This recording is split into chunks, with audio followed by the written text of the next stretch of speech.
Children with Immigrants. Today with me I have Rochelle Pereira, who's a flight supervisor. Rochelle, would you like to introduce yourself a bit? Hi everyone, my name is Rochelle. I'm 28 years old. I'm from Goa and I've been brought up in Swindon, living and working in London. So Rochelle, Yeah. do you want to talk me through your experience of moving to this country? How old were you, what it was like and everything? So I moved to the UK when I was about 5 years old, 5 or 6 years old, Yeah. I would say. Because I was so young, the transition, I didn't really feel that I would, it wasn't a dramatic change for me. I knew that we were moving. Mhm. My parents obviously told me that we're going somewhere, we're going Yeah. to London, but I didn't know what that was. I just knew we were moving because my dad was already here, Okay. so I knew I was going to see him, so I was okay. excited about that. So did you fly with your mum or did your dad come to pick you up? No, me and my mom flew. Oh, by yourself? Yes, Oh, yeah. okay, cool. Yeah, that was, I bet that was a scary experience for my mom. Yeah, because- 5-year-old. Exactly, yeah. Yeah. Was that her first time flying?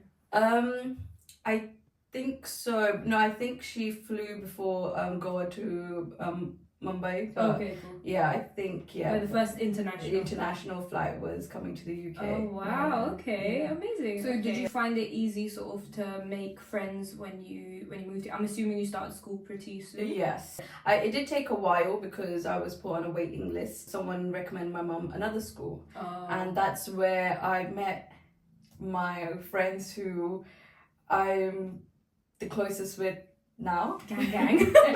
When I went to school, that's where I met Pearl. Ah. Yeah, shout Secret out Pearl. Service. Yeah. So what was it like? Sort of. I'm assuming when you came, there weren't as many Goans as there are now. Oh yeah, 100%. Yeah. What was that like? Did you feel different? Did you notice any difference culturally, or like did you struggle in that sense? Because you didn't see many Goans back then. There were just a handful, I will say. Yeah. I did notice, not personally towards, maybe in school, Yeah. you would get funny looks from other kids, Yeah. and if you bought packed lunch, which Yeah. was not the typical packed lunch you would get. Yeah. So what our moms would make, Yeah. in the Goan household. So, and you would feel like, okay, A bit out of place. yeah. And I think a lot of Goans here can relate. Yeah, Me yeah. personally, I would request my mom, like, please To make make normal more sandwiches, like bland ass sandwiches. Yeah. Regret now. Yeah, Regret. because I remember when I was in school as well. Like my Yeah. mom used to sort of like put just ham sandwiches Yeah. because it was sort of like you'd sort of stand out a bit if you had like I don't know what can you get. Chutney bread Yeah, and all that. yeah. Yeah, it was an uncomfortable feeling. Yeah. And you just, at that age, you just wanted to fit in and want everyone to like you. Yeah. People sort of assume that people move to different countries and the tradition just dies. What's that one thing your family have sort of done to keep a certain tradition alive? I think nothing's changed, Yeah. especially now more than ever. I feel very close from where I am. Like because there's so many Goans here, and my parents, they always spoke our mother tongue, which is Konkani, in the household. Mom used to cook all the Goan food. Yeah. So I was never distant from the culture. Yeah. When I went outside of my house, it was a different, but when I came back home, it was home, and it reminded me of where I'm from. Yeah, in your house it's just Goan central. It doesn't feel like you've kind of gone out of Goa. Yeah, I think I can relate to that as well. Like you have those cultural differences outside of the house, and as soon as you sort of come in, it's like you never left. Exactly. It's like you never left Goa, because like within the house it's just Goan food. And I hear my dad speaking Konkani. There's like multiple languages in my house. It's just very Goan in its way kind of thing. Yes. Growing up as well, my parents loved watching Konkani drama. I was exposed to that as well. They kept the culture. Even though you're in a different country, they still kept the culture. Yeah. So tell me more about how you got to where you are now. You're a flight supervisor. That's a pretty heavy role. Yes. So tell me more about how you got to where you are now. What was the education side of it, everything till now. Basically your CV. Okay. Done school here, went to college. I took travel and tourism as a course. I love traveling because I used to see it on YouTube, on social media, everything, and I was like, oh, I want to travel one day. I want that as a job, so I wanted to be a flight attendant. Then got to college, and my mind changed. I never had plans on going to university initially. I didn't know what I wanted to actually do, but then I saw my friends deciding they're going to university, and I thought, okay, let me go to university, but I would want to go to university where it benefits me. I don't want to go just for the sake of it. Last minute, I started doing whatever I could, get my grades up. Thankfully, I got into the uni of my first choice uni. So when I told my parents the decision that I wanted to go to uni, and my mum was like, can you not just do it here? Not for the course I wanted to do. So I told them I wanted to go to London, and my dad was quite supportive, surprisingly, because I think it's because it's education side, so he didn't say no. With us Goans, education is number one. So he was okay with that, but my mum wasn't. We finally agreed. I got into uni, went to University of West London. I studied travel and tourism management, done 3 years over there, and it was quite scary living on your own, doing everything, cooking everything. But luckily I had a mom just a phone call away. It was quite difficult during those 3 years, like keeping up with your friends, family, university, all that. After all the hardship, it was quite rewarding because actually I graduated during COVID. And I honestly thought I wasn't going to get a graduation, and I was disappointed, but I was more so disappointed because my dad really he was like, oh, he was so disappointed that there won't be, and I really wanted to make it true come true for him. The year after 2021, I did graduate. I had a graduation ceremony. I'll put her graduation picture here. After that, I wanted to work in London, so first thing, Heathrow, so I tried my luck there. I did get rejected, but the second time round, I got a position there, but I worked my way up. I didn't get the position of a supervisor just there and then. I worked my way up from check-in agent, different departments within that, and after the check-in role, I finally got into a supervisor role. Bill, obviously, it's with hard work and plus being experienced, and obviously God. Do you think you being an immigrant has helped you along your journey, or did it mean that you have more obstacles to sort of get through during your journey, during education, work and everything of that sort? Education wise, when I was in school, yes, because I was from a different background, you do get the bullies, of how you look, how you dress, everything about you. And when you're at that age in school, you do get hurt, And now racism is still there, and it will never end, to be honest. It will never end. But when it comes to the profession I'm in, luckily I work where it's diverse.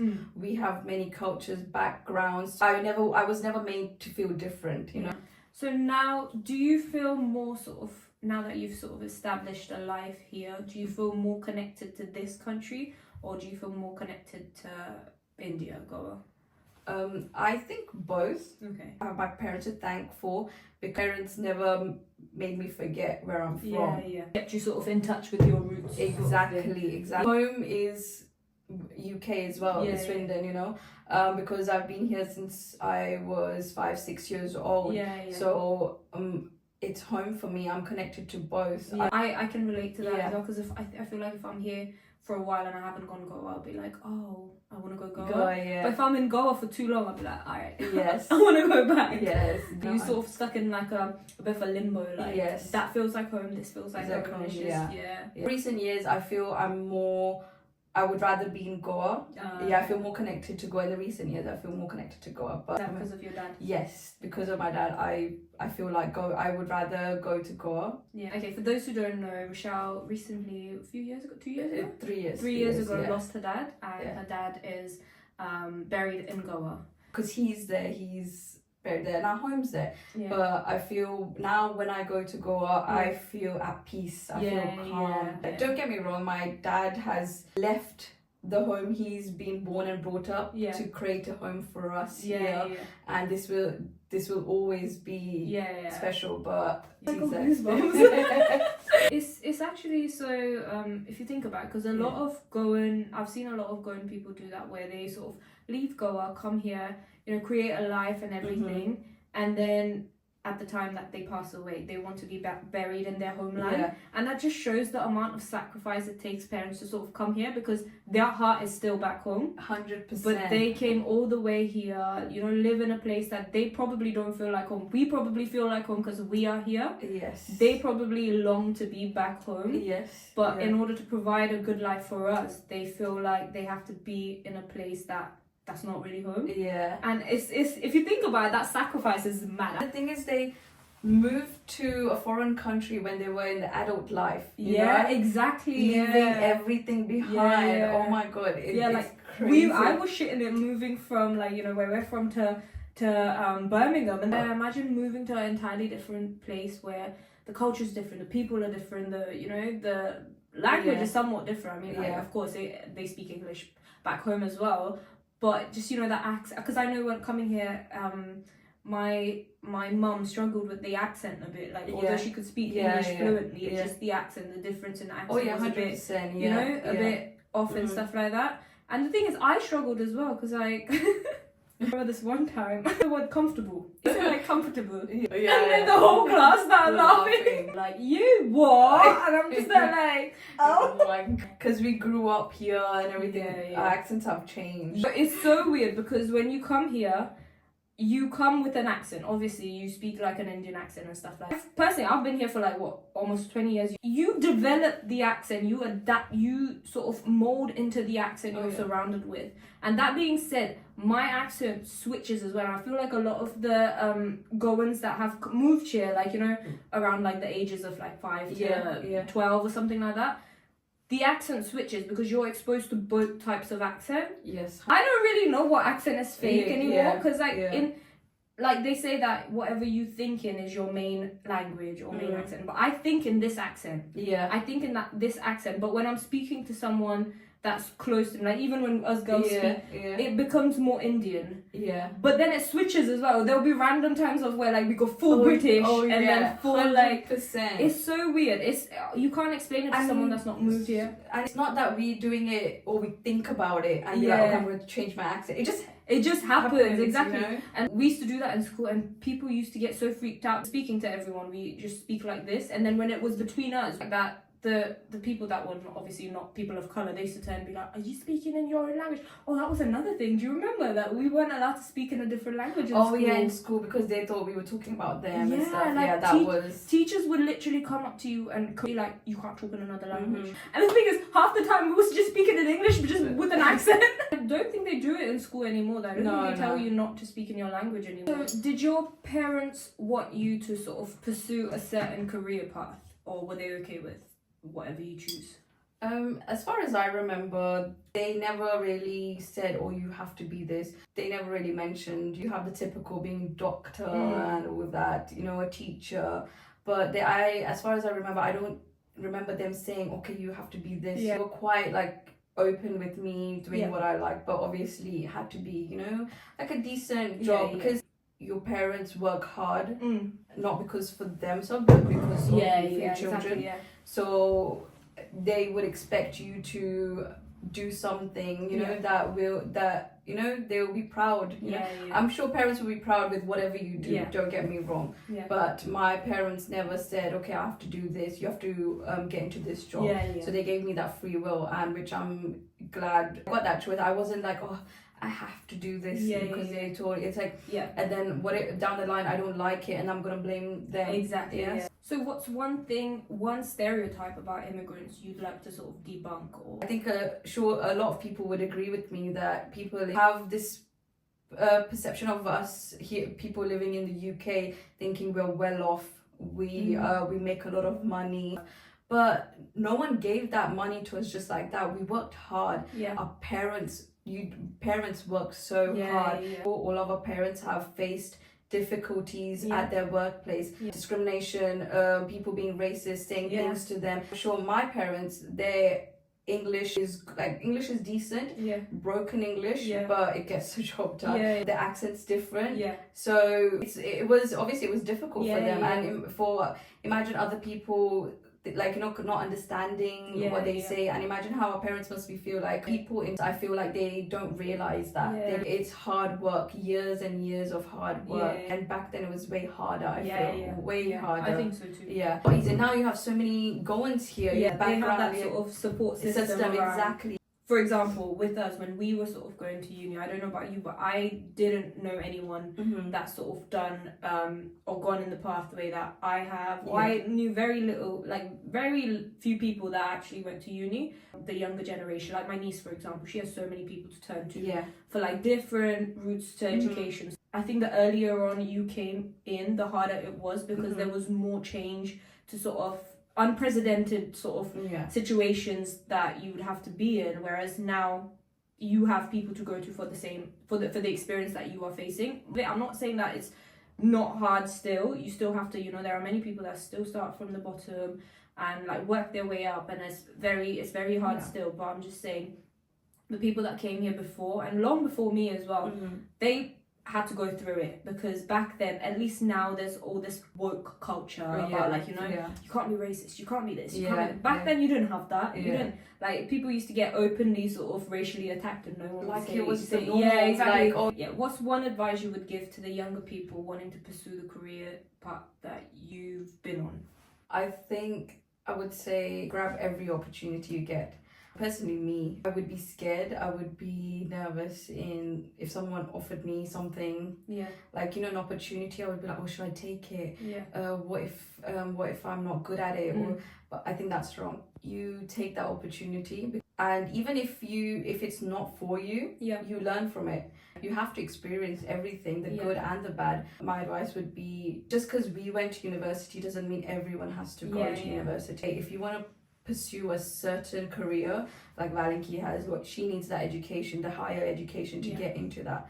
But for myself, doesn't mean that I had to go to university to pursue that career.